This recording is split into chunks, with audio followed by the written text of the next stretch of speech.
Não, deixa eu falar dos espíritos aprisionados primeiro. Eu tinha um outro texto que era o inferno em 1 Enoque. Acabou que eu não juntei aqui com esse PDF aqui, mas tudo bem. Vamos aqui nos... Eu pensei que era um inferno aqui, eu acabei deixando o inferno de fora. Mas vamos lá. Outra questão, que é um vídeo até que eu fiz hoje, e trouxe aqui, né, dos que Jesus, o Cristo, melhor dizendo, né, pregou aos espíritos em prisão. Rapaz, eu já vi até pregação sobre isso. O cara dizendo que Jesus foi no inferno, pregou. Mas tem alguma coisa aí pra gente sobre isso? Tem, tá aqui, ó. É esse aí que tá na tela. Manda ver pra gente. Esse aí que tá na tela. Porque Jesus pregou lá. Não. Isso é uma cópia descarada de 1 Enoque. Em 1 Enoque ele é bem extenso quando fala sobre essa questão. Então, os cristãos, né, acabam interpretando equivocadamente 1 Pedro 3, 18 a 20 por desconhecimento da literatura enoquiana. Eu até baixei um excelente artigo científico falando sobre isso, analisando no grego mesmo. Coloquei até no grupo nosso lá de estudos, disponibilizei para o pessoal. Vai dizer assim: porque também Cristo padeceu uma vez pelos pecados, o justo pelos injustos, para levar-nos a Deus, mortificado na verdade, na carne, mas vivificado pelo Espírito, no qual também foi e pregou aos espíritos em prisão, os quais, noutro tempo, foram rebeldes, quando a longanimidade de Deus esperava nos dias de Noé, enquanto se preparava a arca, na qual poucas, isto é, 8 almas se salvaram. Nós temos essa tradição também explicitada em Judas, e aos anjos que não guardaram seu principado, mas deixaram sua própria habitação, reservou na escuridão e em prisões eternas até o juízo daquele dia.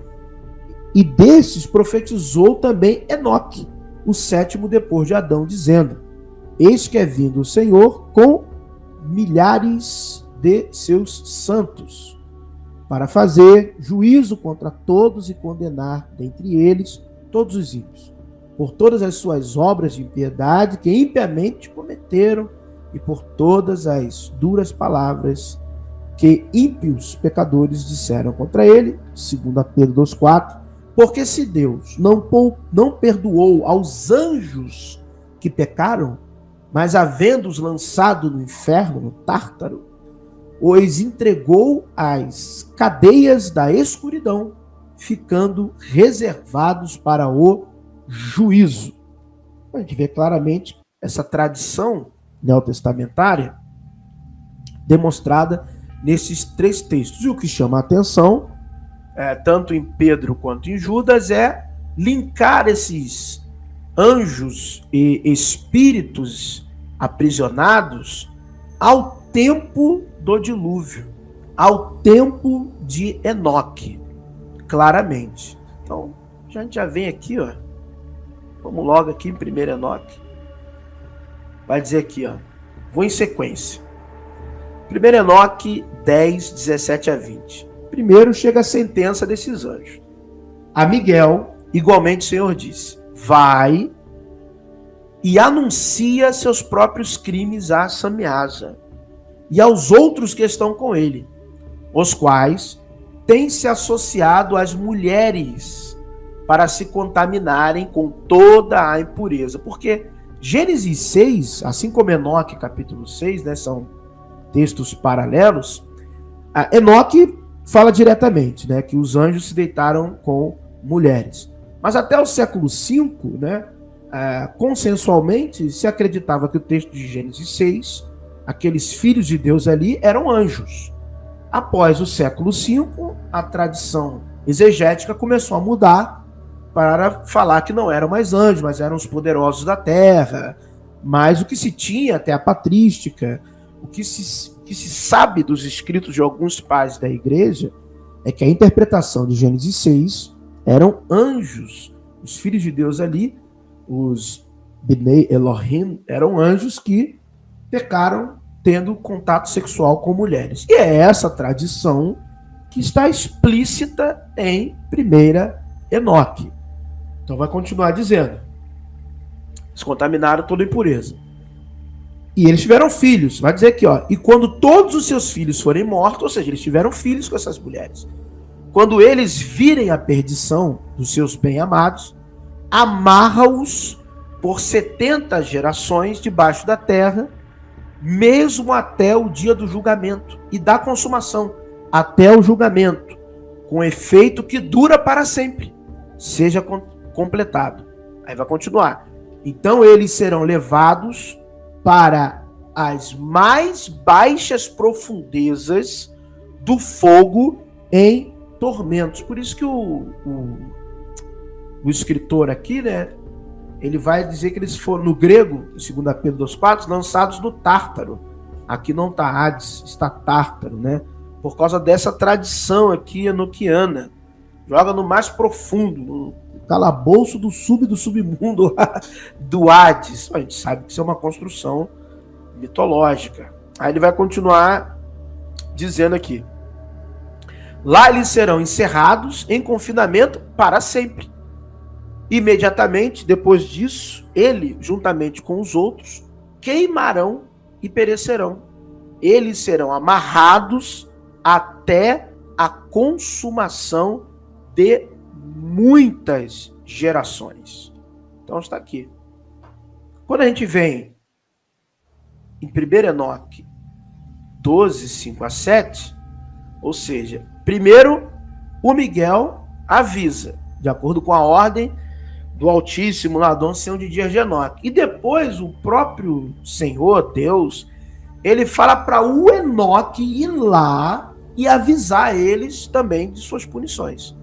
Aí vai dizer: então o Senhor disse, Enoque, escriba da retidão, vai e dize às sentinelas dos céus, os quais desertaram do alto céu e seu santo e eterno estado, os quais foram contaminados com mulheres. Ou seja, de novo, essa tradição que está lá em Enoque, 1 Enoque 6, confirma aqui. E fizeram como os filhos dos homens fazem, tomando para si esposas, os quais têm sido grandemente corrompidos na terra, que na terra eles nunca obterão paz e remissão de pecados, ou seja, eles não serão perdoados, exatamente como está na tradição do Novo Testamento. Não há perdão, exatamente, não tem perdão. Então assim, a verdade importa, né? Então isso aqui é uma construção mitológica, porque se a gente for se aprofundar, a gente está assim, a gente está indo de 1 Enoque para o Novo Testamento. Mas se a gente começar a esmiuçar 1 Enoque, nós vamos parar lá nos persas, devagarzinho, a gente vai chegando lá no zoroastrismo, a gente vai encontrando a origem destas crenças até enoquianas, né? Pô, de onde surgiram essas ideias que borbulham em 1 Enoque, né? Tem que se questionar também, no sentido positivo, crítico, acadêmico. Se você for nessa brincadeira, com certeza você vai bater um papo lá com os persas, lá com a Ahura Mazda, com o Saoshyant, você vai parar lá com certeza. Então aqui, professor, continuando aqui, a gente tem o Enoque ordenado e essa sentença se confirma, vai dizer assim, ó: então o anjo disse, dizendo para o Enoque, este é o lugar até a consumação do céu e da terra, será a prisão das estrelas e das hostes do céu. As estrelas que rolam sobre fogo são aquelas que transgrediram o mandamento de Deus antes que seu tempo chegasse, pois elas não vieram em sua própria estação, portanto, ele ofendeu-se com elas, amarrou-as até o período, olha só, da consumação dos seus crimes no ano secreto. E o último aqui, 1 Enoque 26, 6, 12, 14. Continua, ele vai dizer de novo. Estas são aquelas estrelas que transgrediram o mandamento do Altíssimo e estão aqui amarradas até o número infinito dos dias dos seus crimes esteja completo. Uriel, um dos santos anjos que estava comigo, respondeu e disse: Enoque, por que estais alarmado e maravilhado com este terrível lugar, à vista deste lugar de sofrimento? Isto, disse ele, é a prisão dos anjos, e aqui eles serão mantidos para sempre. Porque até o Enoque ele se impressiona, né? Que ele dá o recado. Ele dá o recado, né? Essa janela vai do capítulo 10 até o capítulo 21. Essa janela de acontecimento, de condenação, do local onde eles vão ficar. Então é muito texto. Enoque vai, Miguel vai avisa, depois Enoque vai avisa, e depois o Enoque é levado a eles e fala com eles novamente lá no lugar de tormento. Aí o escritor do Novo Testamento, eu não sei o porquê que ele faz isso, ele achou que seria legal dizer, não foi Enoque não, foi Jesus. Jesus que foi lá, não foi Enoque não, foi o Cristo. Por que ele faz isso? Eu não faço a mínima ideia, porque até as expressões são as mesmas. Espíritos em prisão, ele usa a expressão da questão do aprisionamento, que foram rebeldes no outro dia, ou seja, transgrediram o mandamento. Toda essa tradição neotestamentária a gente vê claramente em Enoque. Então essa questão de que, não sei se tem algum cristão aí na live, de que Cristo desceu ao inferno para pregar, esquece isso, esquece. Isso é uma tradição oriunda do livro de Enoque.